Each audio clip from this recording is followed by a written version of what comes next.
Hi, I'm Hastie. I'm the Managing Director of OJ Pippin Homes.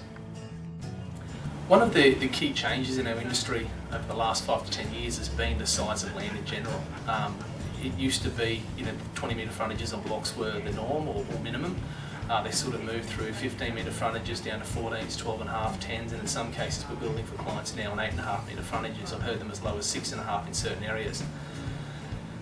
The problem with that is that it brings a whole lot of issues with regards to setbacks, landscaping, retaining, excavation, all those sort of elements that can get quite expensive in the building process, and you need to be aware of those costs or potential costs up front when choosing your block of land.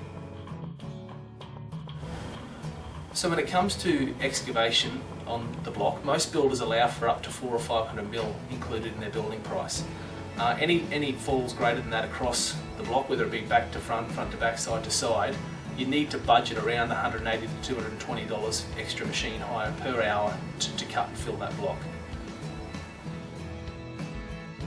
Obviously, once your block's been cut, in most cases if you've got a fall above 1/2 metre, you're going to need retaining. Now there's multiple options for retaining walls. Timber's quite often the cheapest. You've then got boulder walls, concrete masonry walls. There's a plethora of options available on the market, but timber is traditionally the cheapest, and it ranges from about the $130 a square metre right up to sort of $160, $170 depending on how deep the footing is for that retaining wall, how deep the wall is as a general height.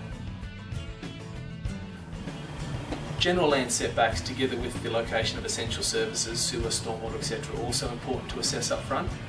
To get what they call a BOS application, to build over the sewer application through council, is anywhere between $500 and $800 depending on the council jurisdiction you're building in, so you need to assess those costs up front. Left and right boundary, front and rear boundary setbacks are also important too, with zero lot lines and upper level setbacks and things like that. You just need to make sure you've considered all those costs up front and the functionality of the house, especially if you're living in it, and make sure you've had a good look at all of those elements.